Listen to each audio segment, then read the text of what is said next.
first of all, thank you so much for coming.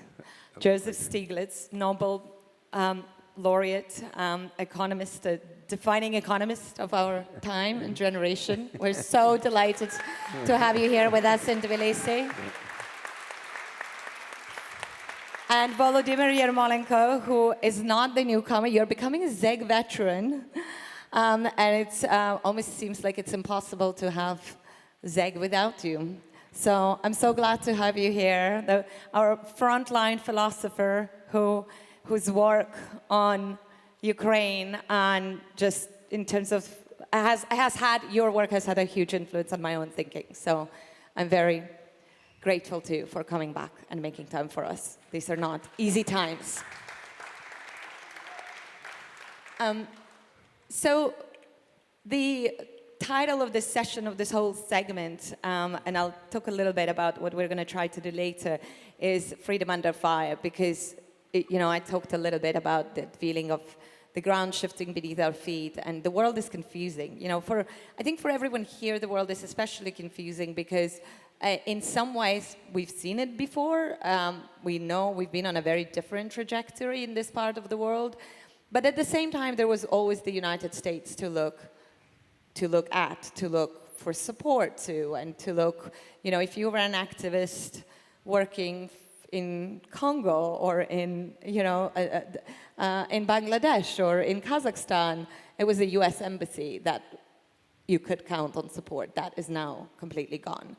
So obviously both of you have written extensively about freedom, but if I can start with almost one of those annoying non-question questions where just reflecting a little bit on what we just heard on this stage, reflecting a little bit on the news of the day, and last few weeks with the riots in LA and everything that is happening. I mean, Joe, Columbia University has been happening in front of you on your doorstep. So starting with you, if you can, where are we headed? And freedom as a value, what's going to happen? No one knows. And, every day we wake up and we read the news and there's something more outrageous that has happened. One of the things that happened in the last weekend was they took a senator and they arrested him for going to a news conference where they didn't allow journalists. I mean, what kind of a news conference is that? And they put him in handcuffs. Now, eventually they released him, but it was so symbolic of where we might be going. That was a tremendous and I would say very moving performance. And many of us have watched what happened, after the end of the Iron Curtain and the hopes of what would happen in the former Soviet Union, and the freedom in your countries and democracy. And it was a big struggle. And there are many places where it's failed. And Georgia was one of the places where it looked like things were working in the right way. And that was just so tragic. But also, several of the things that were mentioned were things that we've been talking about. One of them is the idea that it couldn't happen here. Our history protects us. The longest democracy, 250 years. And it is happening. We don't know whether our courts will hold up. We don't know whether even if our courts rule in the right way, and a lot of our courts have been ruling in the right way, we don't know whether he'll pay any attention to it. And that has, I think, been a very big lesson for anybody interested in social organization, political we realized that even though when we were little kids we studied about checks and balances and safeguards, we realized that we didn't have a strong enough system of checks and balances, and the extent to which the functioning of society requires a kind of social cohesion and cooperation of everybody. And the problem in the United States is that one of the two major parties has totally been complicitous, and they've given up on democracy. I wrote a book before the election, hoping that it would have some effect on the election. It failed. It was called The Road to Freedom, because I had been worried that the right had tried to appropriate the concept of freedom for themselves. The group of Republicans in the House that are most extreme call themselves the Freedom Caucus. And as I say, my view was that they didn't understand freedom. My view was they really weren't concerned about freedom in the way that I understood it, and I think most people here understand it. And since then, things have shown that they really don't understand what's going on. And the other theme that was raised very strongly in that presentation, and is something else that echoes so strongly with what's happening in the United States, is the role of fear. That almost everything that has so far gone on is designed to instill fear. And is it working? Yes. I mean, there is a lot of fear. It's not gone to the point where, there will be demonstrations around the country over, this weekend. So people are fighting back. That's right. Tomorrow is the King's Day, right? The demonstrations That's are right. being That's planned right. across the country. One of the things he's doing is he's having a military parade to celebrate his birthday, the king. And we don't have military parades. The Republicans keep talking about budgets, and they're spending hundreds of millions of dollars on a parade. And meanwhile, there are huge needs that, health care for the poor are being cut back while we're having a military parade. So the good thing is that we're still protesting, but there is real fear. Let me give you one example. Columbia has been at the epicenter of the attack on universities, and I think academic freedom is really important, not only because I'm self-interested in having that kind of freedom, but because the universities are one of the part of our system of checks and balances. That we're given the privilege of being full-time thinking about what's going on. Other people have to work for a living. So we have the chance that we can think about it, and when things aren't going right, to write about it and to try to, and he wants to weaken the universities, and is doing, an onslaught beyond anything that one can imagine. But we've been having protests and, signing things. But the faculty who do not have American citizenship are not comfortable doing that. And we fully understand they can get deported. The notion of free speech is gone by the wayside. Talking about not understanding freedom. It is an attempt to And intimidate does free that, and speech. I'll bring you in, Volodymyr, in a minute, but does it surprise you? Does it surprise that it kind of disintegrated? I mean, I'm struck that you're saying that the notion of freedom of speech has gone by wayside. Are you surprised that it has kind of is gone so quickly? Yes and no. Let me say, on the one hand, I am surprised at the extent of capitulation of places like Colombia. They haven't stood up as firmly and strongly as I think they should have. Even Harvard began with a capitulation. And one of the things that everybody said about dealing with Trump is, if you capitulate at one moment, the next moment he's going to demand out even more. And that's what those of us who criticize Columbia capitulation, that's exactly what happened at Harvard.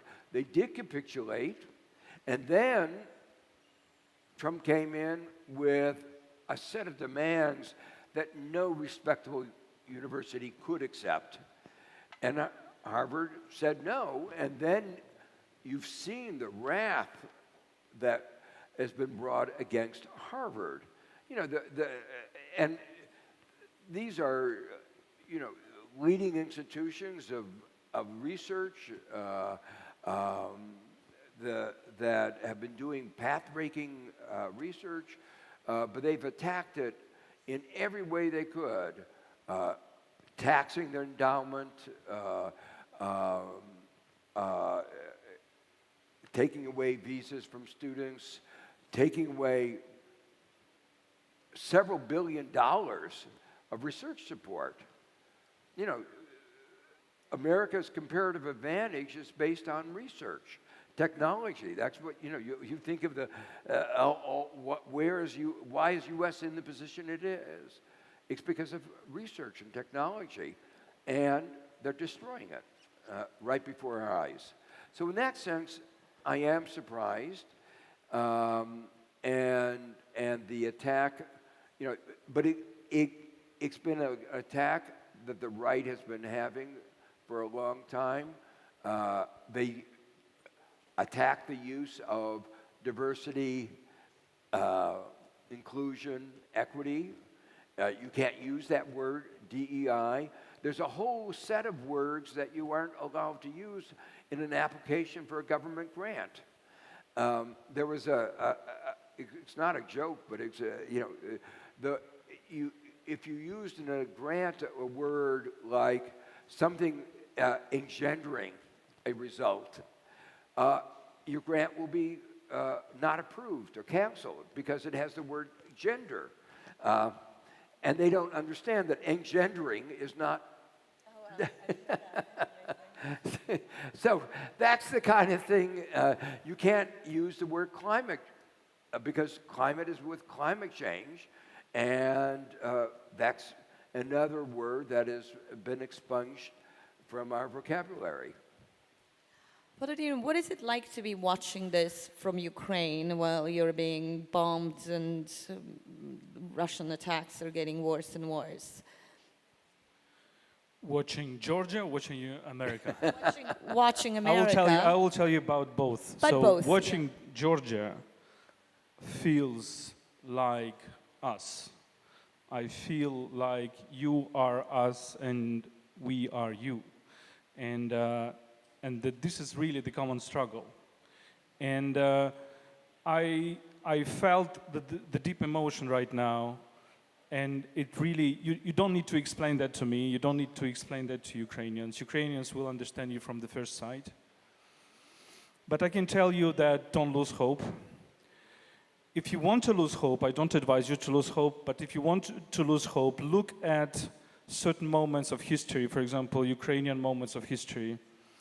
In early November 2013, 2 weeks before Maidan, nobody would expect that Ukrainians will rise to this set point. Like, sociology would tell you that people are passive. People want to go home. In early 1991, a few months before the putsch in Moscow, and that led to the collapse of the Soviet Union, the mood in Kyiv was rather passive. In 2002 or 3,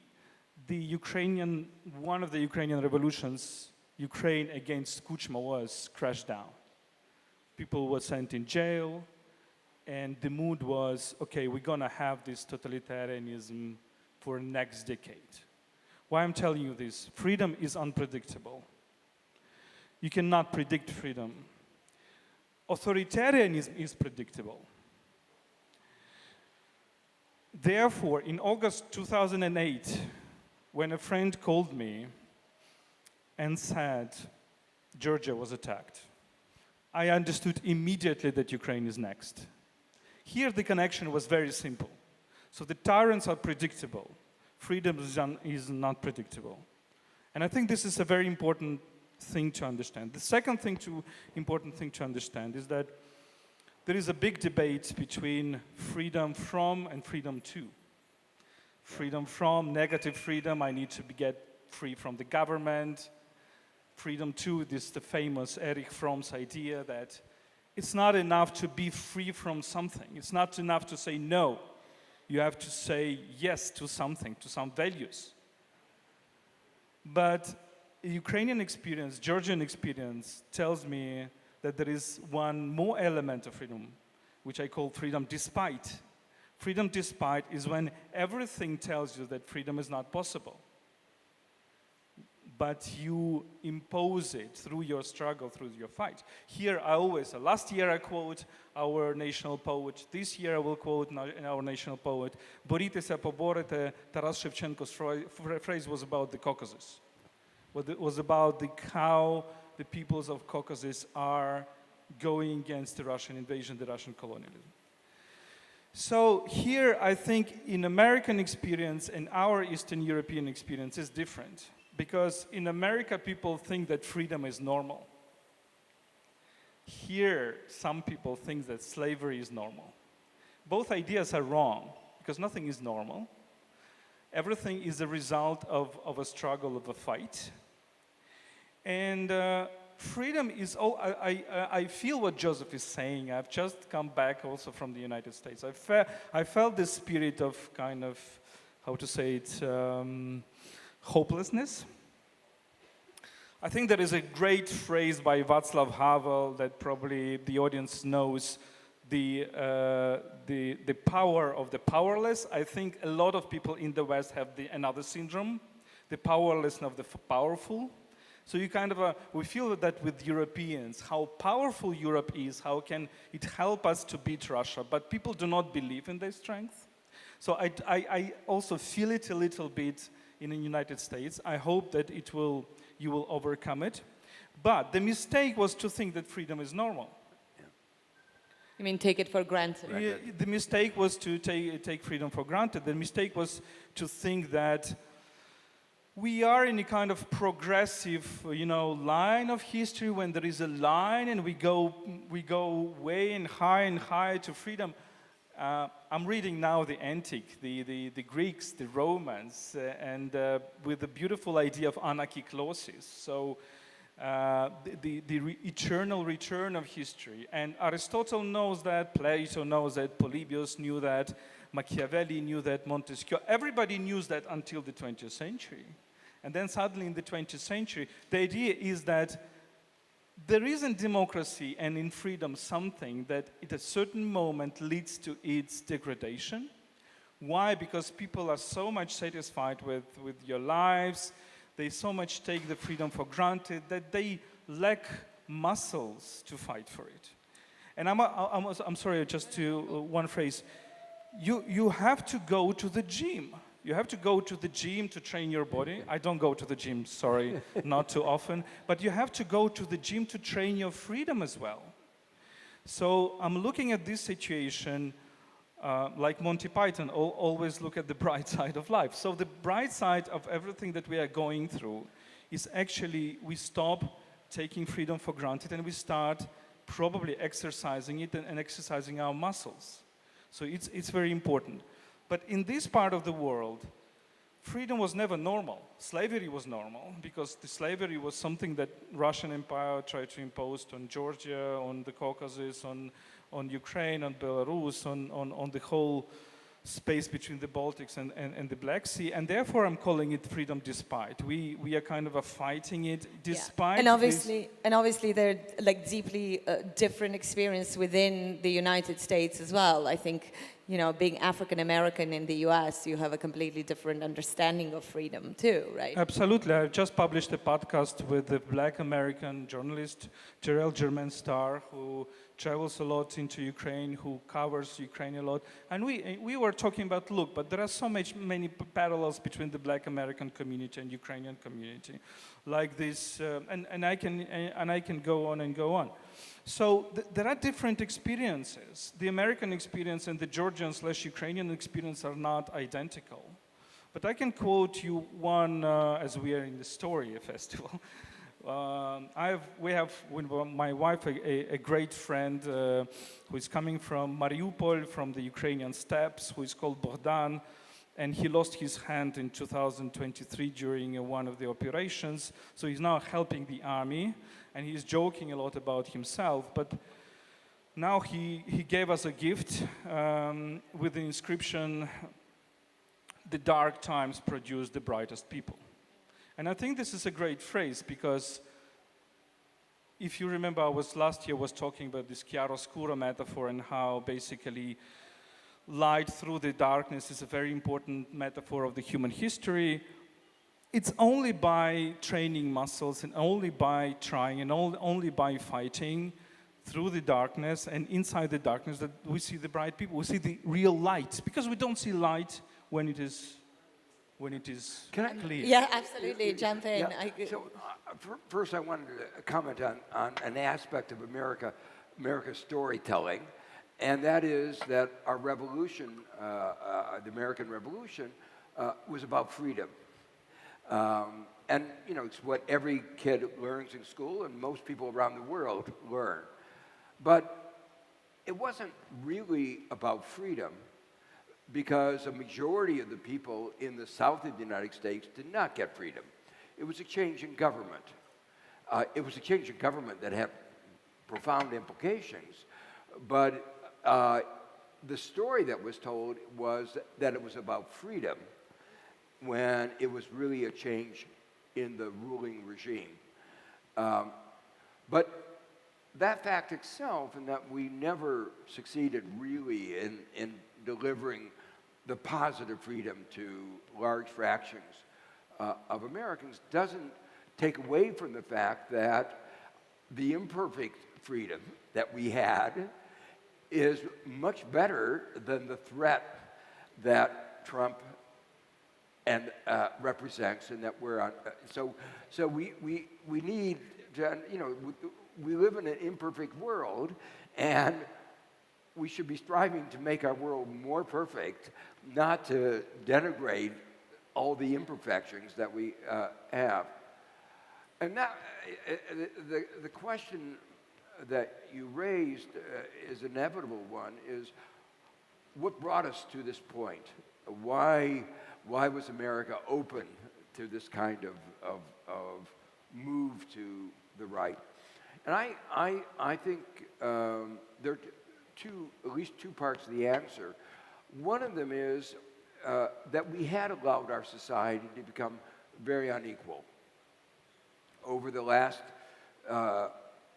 45, 50 years, inequalities have grown enormously. At the same time, and this is the second part, the theory, neoliberalism, the stories we were telling was that all the reforms we were doing were going to make for faster growth from which everybody would benefit. There was a process of trickle down. And then a majority of citizens said, it's not trickling down, you were lying to us. It wasn't meant to be, but what you said was not true.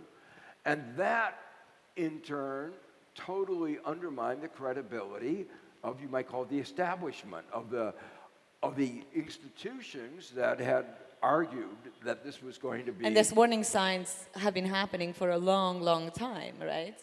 Yeah. Of the undermining of credibility. That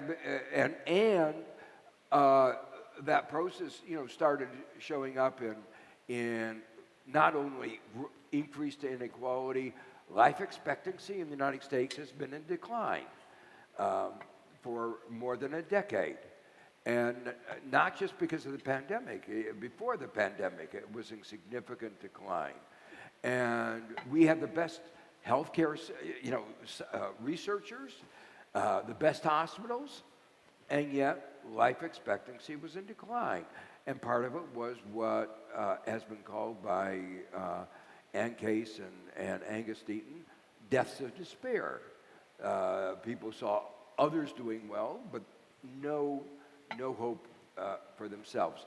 So in a way, the wrong story about what makes for a good economy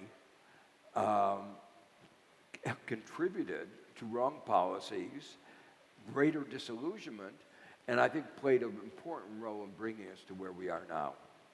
And of course, that goes back to the Reagan era, right? And Reagan is kind of like a central figure you identify as, at the heart of this flawed system. And I just always think it's so interesting that kind of just to complicate the conversation a little more, not that it needs any more complicating, but the kind of highlights some of the, things that we do need to sort of tackle. He's also the guy he was the freedom fighter for everyone in this part of the world. He was the hero who gave Ronald Reagan. You look like you disagree. At least, Just here, not very well. Yeah. Oh, Reagan. Yeah. So look. I think that's a very interesting illusion that we had in this part of the world after the collapse of the socialism. Is that freedom? If freedom is not in socialism, then we thought freedom is in capitalism. And I think that was a very wrong idea. So now we understand, lots of us. I mean, in America, it's clear. What is striking for me in this American capitalism, in the figures like Elon Musk and Zuckerberg, and they're kind of religious leaders. They're kind of cool cult persons, or Steve Jobs. So you have like a cult of Steve Jobs. You have a cult of Elon Musk. Why is that? I was thinking over and over about it, like what connects these very religious people around Trump and these tech oligarchs? Is the cult? We have a whole podcast about that. That's great. I need to listen to it. So it's a cult of personality. And why is that? Because at a certain stage, I don't know if Joseph agrees with me or not. At a certain stage of capitalism became a production not of goods but of fantasies. So what Musk sells you is a fantasy. What Steve Jobs sells you is a fantasy. It's a narrative. It's a kind of a surreal capitalism. It's a kind of a sur-capitalism. And when you sell this, you kind of affirm, your company acts like a religious sect, and CEO becomes a religious leader. So somehow we see that neo-religious and very anti-modern virus coming into America in the places like capitalism, which was supposed to be very modern, very rational, very Chicago school and everything, So it also shows us how unpredictable history is and how interesting it goes from one extreme to another. So we are now having a situation when oligarchic capitalism is all over the world, that the distribution system fails, that social democratic idea that saved Europe from the Second World War fails as well. And it's also a big question for us right now, how to rethink. So freedom does not lie in any ideology. It doesn't lie in socialism, doesn't lie in capitalism. I'm afraid to say it doesn't lie even in liberalism. It doesn't lie. It can lie. At a certain point in Ukraine, freedom obviously lies in a particular type of nationalism, which was a crazy idea to hear for Western liberals who supported Ukraine, because at a certain point you can be free only if you feel the sense of belonging And especially during the invasion, this national consolidation, creates this idea that you are free when your nation is free, and your nation is free when you are free. But would that apply to the United States? This is a question for both of you, the country that, is all about sort of exceptionalism in some way, rather than nationalism. So first I wanted to comment about whether Reagan was really the role he played in the end of the Soviet Union. I think Soviet Union collapsed of its own weight. It was an inefficient system. It was corrupt in many ways that you've all experienced. So it wasn't Ronald Reagan that brought the end of the Soviet Union. But the ideology of Reagan and the neoliberalism, which was about privatization, about reducing the role of the state, I believe, is at the root of the problem that the world faces today. And the reason for that is that it echoes what was just said about the various meanings of freedom. And one important aspect of freedom for most individuals is the ability to live, the freedom to live a life up to their potential. And if you don't get education, if you don't get health, if you don't have access to opportunity, then you don't have that positive freedom. And the joke about the Republicans that I think encapsulates a lot. A lot of them are, against abortion, and so their belief is that life begins at conception, but ends at birth. So that once you're born, you have no more economic rights, no more rights. Whereas the rest of us think that you need to do everything you can to help that individual flourish, that there are, in our society with inequality, many large fractions of our population can't do that for their children, and that a good society makes sure that every child has the opportunity to live up to their potential. And that's the positive freedom that we should be striving for, and the failure over the neoliberal era was that we didn't deliver that to large numbers of people. I would really like to completely monopolize the conversation, but I know this crowd is full of both of your fans, and I want to give people an opportunity to ask questions and then have kind of a wider discussion as well. But I just want to ask one more before we take a few questions, and if you could be brief.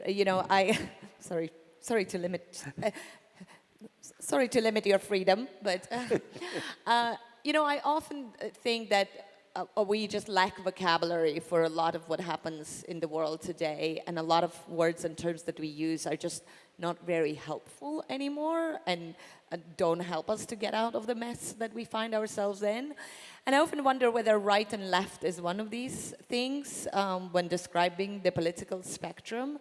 And I wondered whether we should still be talking about the far right and far left, or whether we need some sort of a new terminology, and maybe you have ideas for what it should be.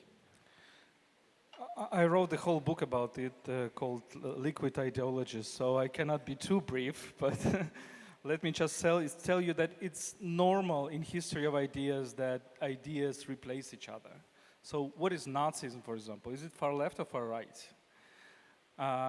It's far right based upon very big leftist, message to the proletariat, to the workers, and then therefore it was called the Workers' Party. And a more tricky question, what is Stalinism?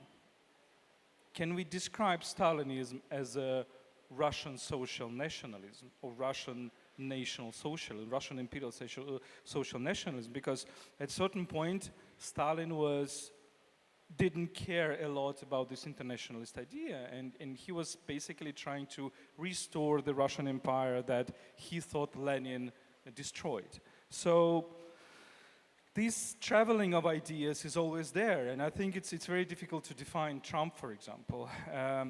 Why I'm saying you all this, why I'm telling you this, like Joseph mentioned that there is a certain right-wing, far-right idea of freedom. Of course, because they consider this liberal establishment, as a system that they need to destroy, and therefore they're trying to destroy it. And Musk shows you how they will try to destroy. Of course, they use this element of freedom, use this instinct of freedom. They're not calling themselves liberals, but they use this instinct of people want to break free from something. It's of course negative freedom from something, but there is something else. And we liberals, or I don't know, people who are opposed. Like, we who? Like, I don't even know what I am anymore myself. Like, I mean. It's under construction. It's always under construction. So I think you are right that the division between right and left is not necessarily a helpful dichotomy. Like the right all the time talks about how bad regulations are because they restrict our freedom. But take one example that I talk about in my book. If you didn't have traffic lights are a very simple regulation. They say you can't go until it turns green. That's taking away your freedom. But if in a congested city, if you didn't have traffic lights, you'd have gridlock, and nobody could move. So a simple regulation can help you have more freedom. So the idea that the left is trying to take away freedom by having regulations is just wrong. Take another example. During COVID-19, we recognized that if we didn't vaccinate, wear masks, social distance, the disease would spread. If the disease spread, people would get sick, die, hospitalized. So on the right, they said, if you require us to wear a mask, or to get vaccinated, you're taking away our freedom. And that was actually a lot of impetus to some of what has gone on. But on the other hand, when they don't do that, they take away the freedom of somebody else to live. The freedom to carry an AK-47 is taking away the freedom of somebody else, again, to live, or the freedom of fear. Every day there's a mass murder somewhere in the United States because of people carry around the AK-47. So the dichotomy that the right wants to say, which is that the left wants to take away our freedom by all this regulation, is just, wrong. It's actually trying to enhance the freedom. So I think we'd be better off if we looked at each of these issues apart from the ideological trappings of the words and say, what makes more sense? What kind of right? But we still need words to communicate the ideas. Yeah, and I think for me, social democracy is a word that embodies two things that we feel very strongly about: democracy, and that we are a society that have to work together. So I like the social democracy framing, and if you do that, I find it very difficult to see how you could be against social democracy. Can I have do you guys have questions? Because we've got one question over here. 1, 2, and let's take one more. 3. But let's take them one by one. And if you could try to keep them brief, that would be great, so that we can get into more of the discussion. Okay, my name is Georgi. I'll try to keep it brief. I want to challenge Volodymyr. I don't think Musk is a product of capitalism, it's a product of socialism. I do agree with Natalia that these meanings are very confusing and they are changing very much. Musk became whoever he is because of the governmental subsidies and contracts. That by default is a socialist. But I want to echo what Natalia said. These meanings are changing the meanings, or the terms are changing meanings, and we are stuck in between. In my opinion, the political spectrum is not left or right. It's about what is more valuable, one life or certain number of lives. I am not deciding myself, but I'm putting this question back to you. Can lives be counted in mathematical equation? On the regulation, I agree. There are a certain number of regulations we have to keep in check, to cooperate, to be effective, to be efficient, but there is a red line as well. Would you agree to that statement? Thank you. I heard, I'm not sure what the question was. Can you repeat about lies or lives? I didn't understand. Lives. Lives. I think it was lives. It was lives, right? I think I can hear probably better than, yeah, it was lives. Yeah, I meant lives. Political spectrum, my point being, from being left or right, has been changed to what is more valuable. One life over many lives, or many lives over one life. Question is, are lives countable? Can we, in social spectrum, socialism spectrum, and individualism, can many lives be more important than one life? That's my question. That's a very good, difficult question. Coming back to Musk, I think Musk is like, he's ideologically, he's on the level of libertarianism where it actually goes into certain authoritarianism trends. This is okay. This is how I see it, and I think it's where the things became so tragic and paradoxical, is that a certain way of thinkers, of capitalist thinkers in the United States right now, start reading people like Carl Schmitt, start reading people like, well, neo-authoritarians who will tell you that democracy doesn't work because it's too slow, it's too institutional, we cannot take decisions. And it reminds me very well what happened 100 years ago. 100 years ago, the biggest reproach to democracies from both the left and right was that you guys cannot really take decisions. We should have a person in charge who would take decisions. And this is what fuels people like these religious capitalists, I would say religious in quotation marks, of course, that they are saying, okay, we should build a system when individuals don't matter, when the society don't matter, because the society cannot take decisions, and we need to take fast decisions. And therefore, of course, in this system, one life matters much more than all the other lives. And I think there are some concepts from the past which are very valuable today. One of them is the concept of radical evil by Hannah Arendt in Origins of Totalitarianism. What she says is that radical evil is when lives are made superfluous.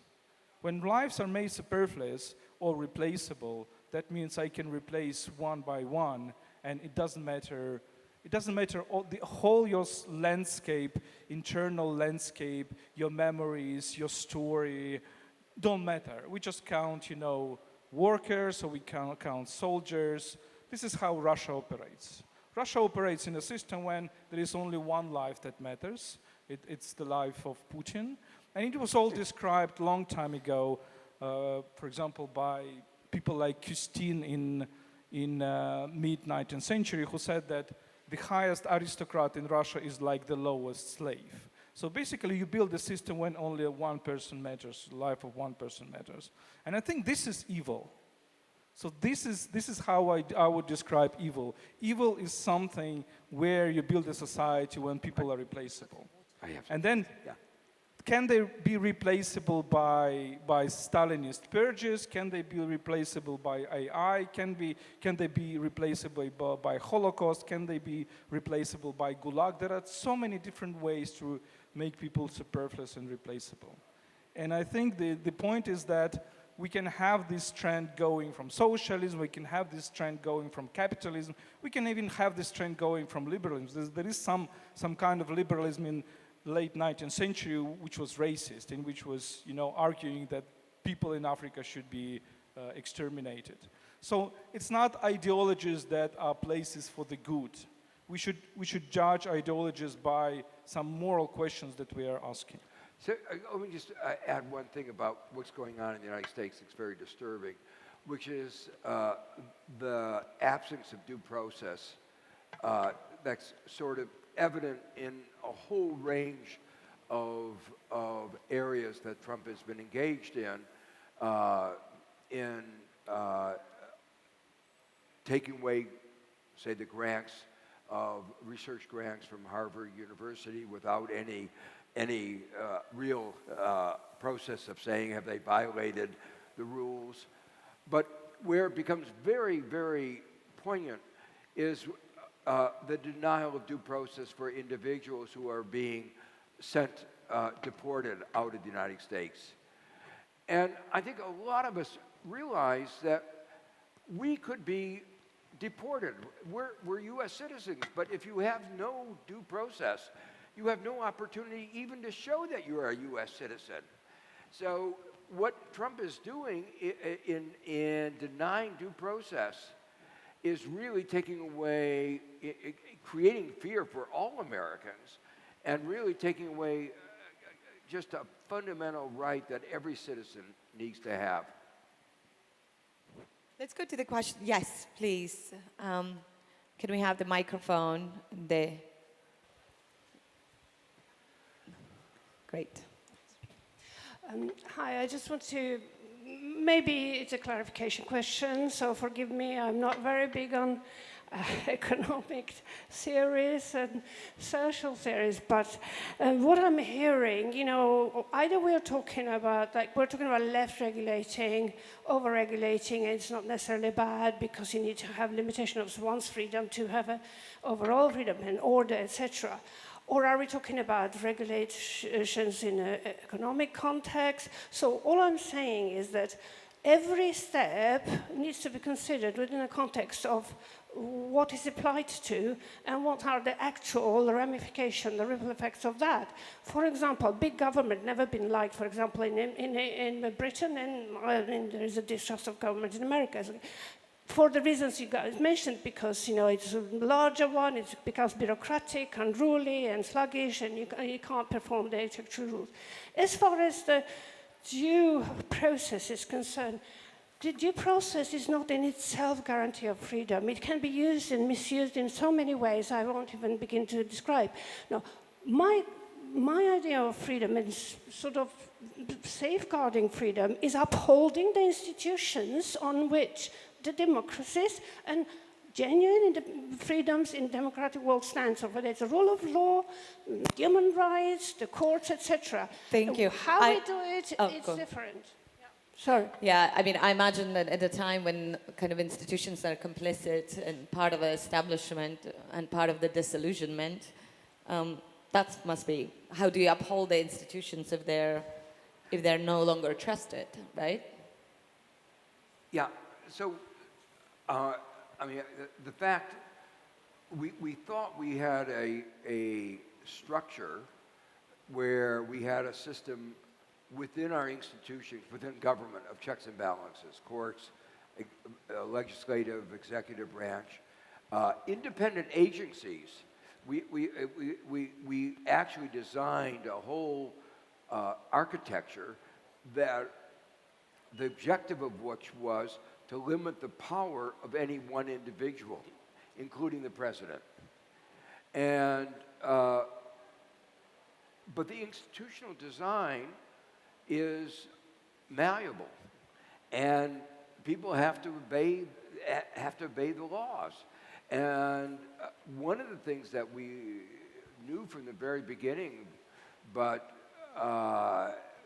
didn't fully appreciate, there was a decision of the court. It was actually in a case of genocide against the American Indians, where the Supreme Court supported the American indigenous. And Andrew Jackson's response was, the Supreme Court has ruled, now let them enforce it. And so even, this was 150 years ago, we recognized that the courts don't have any enforcement mechanism. And that's always made us a little bit nervous, but it was based on the trust. Yeah, that's right. I was talking to someone who served in a couple of, in a few administrations, the Obama and Democratic Clintons, who was saying how shocked he was when he became part of the Clinton administration, how few written rules there were in the White House, because a lot of things that were done and were norms were not written rules or laws at all. They were just there, and like people did it out of their, decency and dignity and shared values and so on. So, yeah, and that the area where that's most strongest is in the corruption in that Trump. There was a provision. I mean, when I was in the government, we were not allowed to accept a meal that cost more than $20. And if we went to a reception, we had to have it cleared whether we were sitting down or standing up, what kind of food. And so they were very worried about conflicts of interest and undue influence. When I see what's going on in the Trump administration, I don't think they're very concerned about conflict of interest. Can I add a little bit? So, of course, institutions are important, but again, freedom does not lie in institutions. So, Ukrainian example, your example right now. So you go on protests not because of some institutions, right?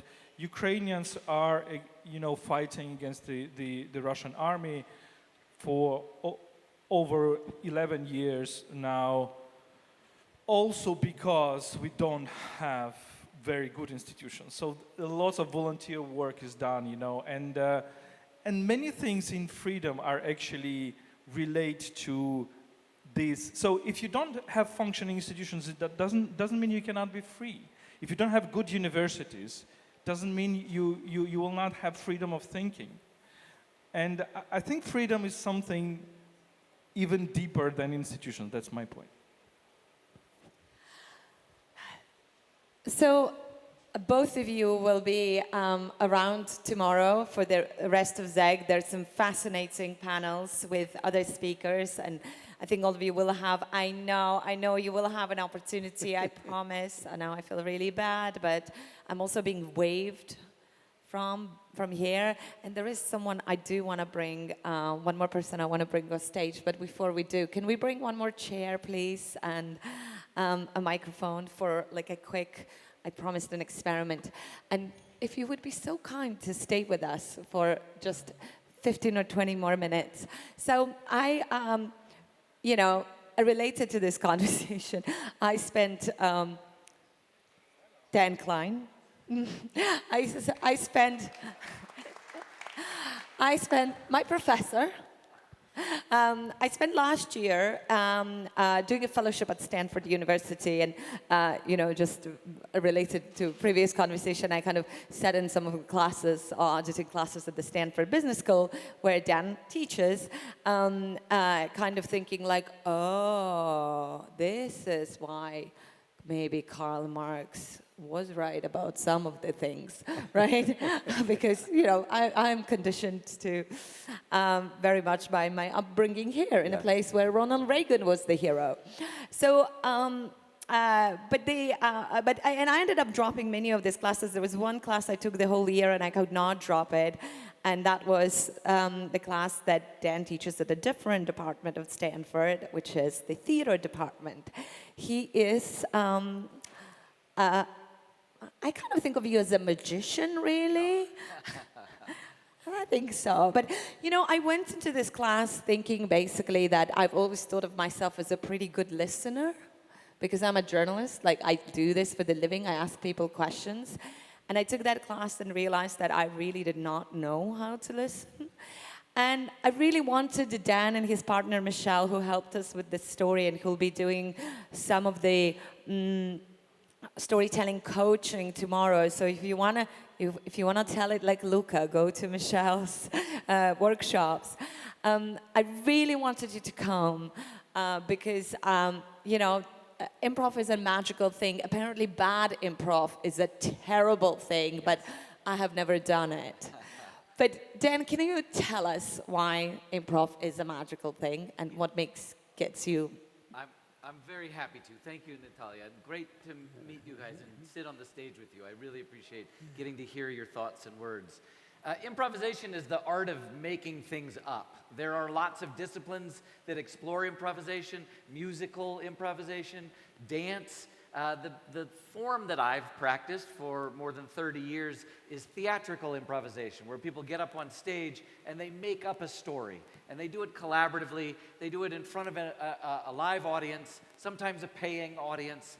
And there's a great deal of pressure and stress, and there's some techniques, and there's some things that we can learn and practice in order to do it well. And it turns out that those skills are really valuable in lots of other domains. So I teach in the theater, but I also do teach in the business school and all over the university, and I'm lucky to get to travel all around the world and share these core ideas about improvisation, which are essentially, how do you listen? How do you pay attention to what's really there in front of you and build on it? It's not about you, it's about your partner. It's about the story. It's about making your partner look good. And it's a muscle. It is absolutely something that you can practice. And I think one of the things, listening to you guys, one of the things that really stands out to me is improv has given me the tool. One of the things that's so magic about it is light in the darkness. It is a chance, whenever things are dark, you have the eyes and the skills to see what is light and highlight it. And so I have a couple of exercises. Maybe I would share one with you guys right now. It's a bit of an energy switch. To do it, you don't have to perform. That's a different kind of improv. This is just an exercise to do with the one or two people sitting near you. It's possible to do it with your friends, but it works better if you do it with a stranger. So my invitation right now is for you to turn to someone in a different row and say, would you be my partner? And if someone says that to you, please say, I would love to. Say, thank you, yes. And you can do pairs or trios. Find a partner from a different row. Everyone find a partner. Go ahead, please. Find someone who's sitting behind you or in front of you. Would you be my partner? I'd love to. Thank you. I have found a partner. You found one? Yes. Maybe we can be partners. All right. And here's the game. Here's the game. And by the way, if you have a partner but you see someone sitting near you who is alone, invite them to join your trio. But if you're a group of 4, it's best to split into 2s. So 2s or 3s. Here's the game, really simple. It's very straightforward. This is a game where we practice imagination and agility. You are going to pretend at this moment that you and your partner, even if you're just meeting each other for the first time, you're going to pretend that you are old friends. You've known each other your whole lives.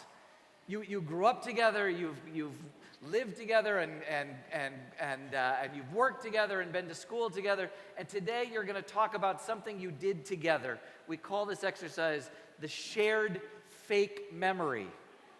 This is a made-up story. It did not happen.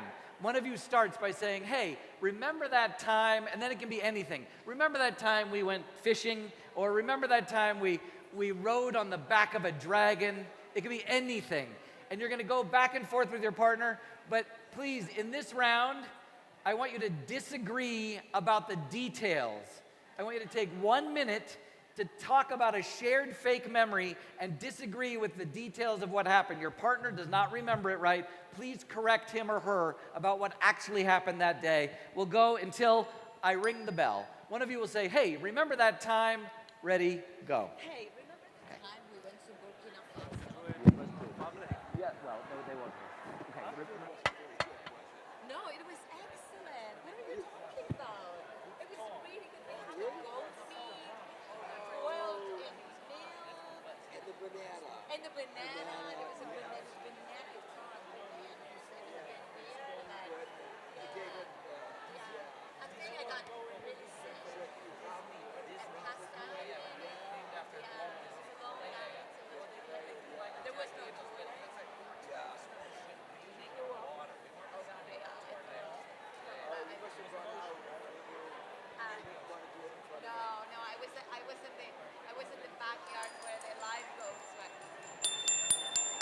All right, good. Raise your hand if you were able to do that. Did you talk about a shared fake memory and disagree about the details? Great, well done. This is what I find interesting. There's a couple of ways that I've noticed that people disagree about the details when playing this game. It's almost like there's a spectrum of ways. On one end of the spectrum, on the far end of the spectrum, I see this. Actually, Natalia, will you pretend to play this game with me? Say, hey, Dan, remember, and it can be anything. I'll show you one version of how people disagree. Hey, Dan, remember that time when you decided you wanted to fly a plane and we just rented a jet? Nope. That's one version. That's the extreme version. We call that blocking your partner's idea. Saying no to whatever your partner said. Very common. Here's the other version of it. We see this on the other end of the spectrum. Maybe you experienced this. You can give me the same one or a different one. Hey, Dan, remember that time when we flew that jet? You wanted to fly a plane you had never flown before, and we just said... I had practiced a little bit. I practiced flying a glider, so I'd never done a jet, but I'd had some practice in the air. Did anyone experience that, where I was partially saying yes to what she said and partially saying no? It's a partial acceptance and a partial block. This is the fundamental rule of improvisation. A partial block is still a block. If you block part of the idea, that's what you're doing. You're blocking the idea. And you did it because I told you to. I said disagree about the details. So you had to block something to play the game. Let's do again. Last round. Same game, different memory. This time you're gonna start with a new one. Agree to disagree about the last one. You're gonna say, hey, remember that other time? But this time you're gonna agree with everything your partner says. Wholeheartedly agree. Whatever they say yes, that is what happened, and add to it. If they say something and you hear yourself starting to block, like, wait, wasn't it? Like you're correcting them. Just stop and say, oh wait, you're right. I forgot. We did jump into a volcano. I forgot that part. That's right. Whatever they said is right. And please, if you have a chance to either make your partner look good or look bad, make your partner look good. It's a made-up story. You're not allowed to say, oh yeah, but remember, Natalia, you were so scared. You were just helpless and crying. Like it was pathetic. That's not fair because according to the rules, she has to accept what I said. Yeah, you're right. I am weak. Yeah, she can't. So make your partner look good. It's a generous thing to do. So we're playing with generosity. Make your partner look good. Agree with everything they say. A new memory. 1 more minute. Ready. Go. Remember I played piano concert in the garden on my phone? It was a mix. It was actually near Columbia campus. What did we have? What did we order? Was it spicy? It was spicy, wasn't it? It was very spicy. I love the spicy, especially after the goat and banana experience in Burkina Faso. Because that was fun.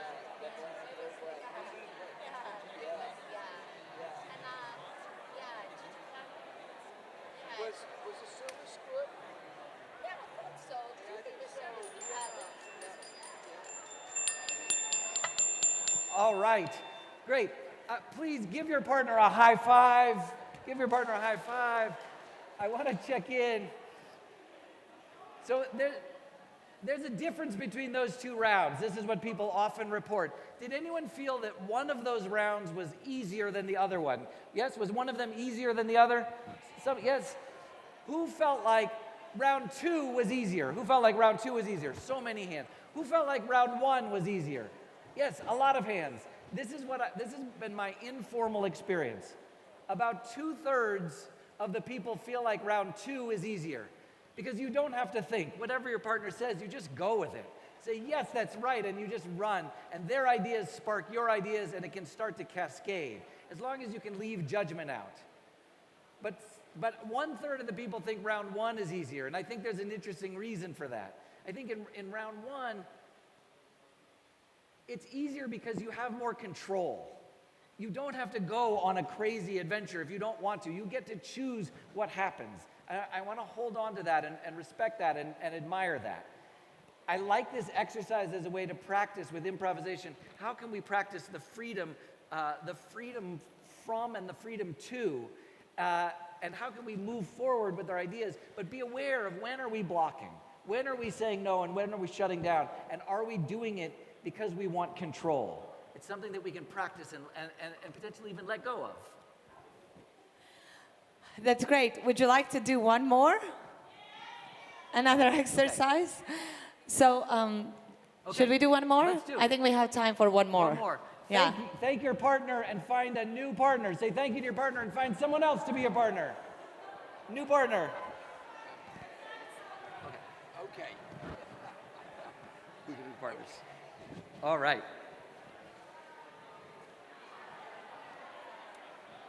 Maybe, Natalia, maybe you and I will demo this. We'll do word at a time as a demo. Okay. All right. Hopefully you have a new partner. Here's the new exercise. This is, in a sense, the ultimate in improvisation. You are going to generate, with your partner, the world's worst sentence. You're going to generate that sentence one word at a time, back and forth. It does not have to be a good sentence, but it should be a real sentence. It's not a string of random, unrelated words. I want you to use your organic large language model and come up with a possible next word for whatever your partner says. Natalia and I will demo this. We're going to go back and forth. We haven't planned this sentence yet. We're just going to find out what it is. It's going to go a little bit too long. Do you want to say the first word, or do you want me to say the first word? You. Okay. Are. Very. Kind. And. That.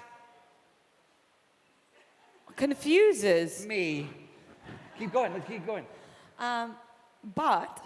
I. Drink. When. I. Am. Confused. So. I. Get. To. Drink. A lot. All right, good. Just like that. Great. Well done. That's it. That's the game.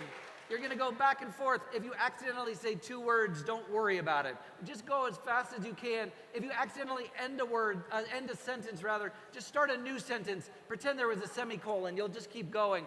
Go until I ring the bell. Build a word at a time sentence with your partner. Ready, go.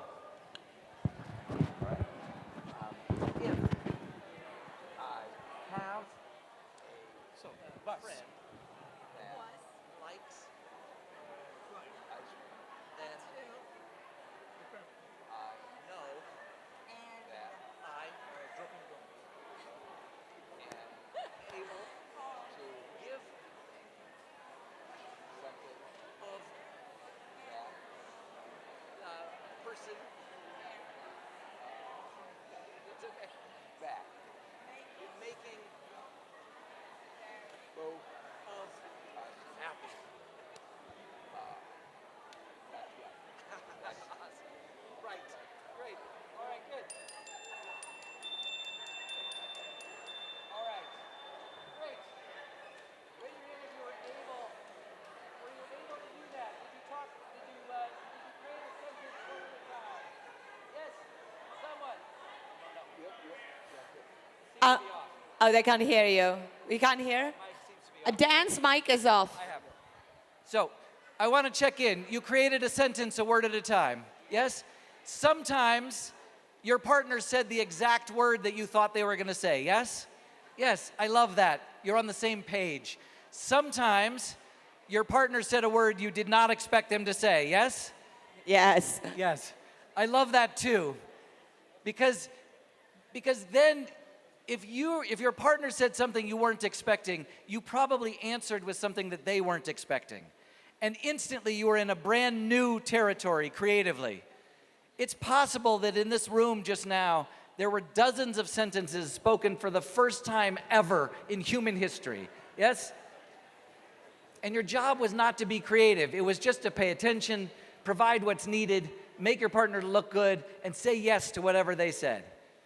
Here's what we're going to do. Last round. You've just been practicing with some word at a time. Another technique for improv is to add constraints.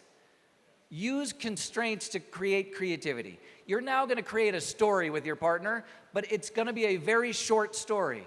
The constraint is this. It is only 6 words long.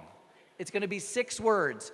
And when it's your turn, you can either say one word or two words or three words. But by the time the two of you have used 6 words, the story's over. Here's my recommendation. Make it in the past tense, and you can use very short sentences. I was thinking of one before this started. I thought 6-word story. Zeg opened, so did the skies. Right? 6 words. Yes? 6-word story.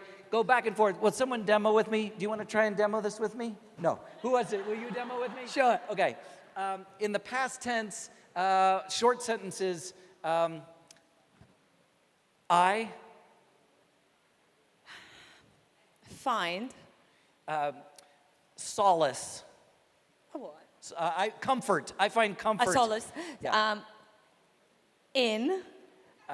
All. Of you. Great. I find comfort in all of you. Great. So try it. You can do 1, 2, or 3 words. Do a couple 6-word sentences with your partners. See what you create. All right, let's try. Last night,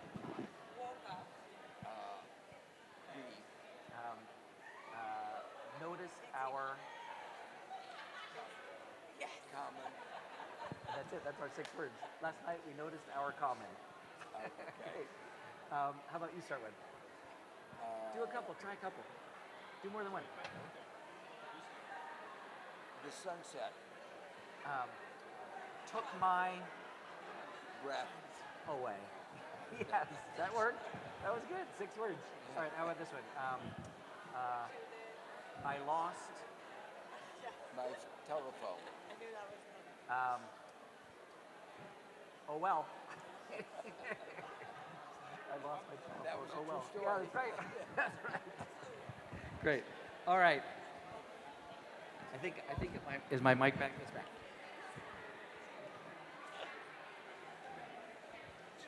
Should we generate? No, yeah, I think we've got to wrap up. All right. So I just want to check. Does anyone have a 6-word story that they'd be willing to share? One that you guys generated and that you want to share in front of the group. We had one just now. What was it? I lost my telephone. Oh well. Someone else have a 6-word story that you generated with your partner that we can share. I just want to hear a couple of them. Volodymyr Yes. and I have one, but we could be arrested for sharing it, so we won't share. I saw a hand over here. Here comes the mic. Yeah. Today we met and became friends. Today we met and became friends. Beautiful. What's another one? Yes, over here. Here to say it in the mic. Oh, living in peace helped me survive. Living in peace helped me survive. Great. Beautiful. Is there one more to close this out? Yes. When we Yes. gathered together, we found meaning. When we gathered together, we found meaning. Great. And I saw this hand. Last one. Is a mic over here? Here's a microphone coming to you. Life is a wonderful joke. Life is a wonderful joke. Thank your partner and thank everyone for playing that game. Great. And thank you so much, Dan. Dan is going to be doing an hour of that tomorrow. Do not miss it. And thank you so much, Joseph Stiglitz, Volodymyr Yermolenko, who are both back on stage tomorrow.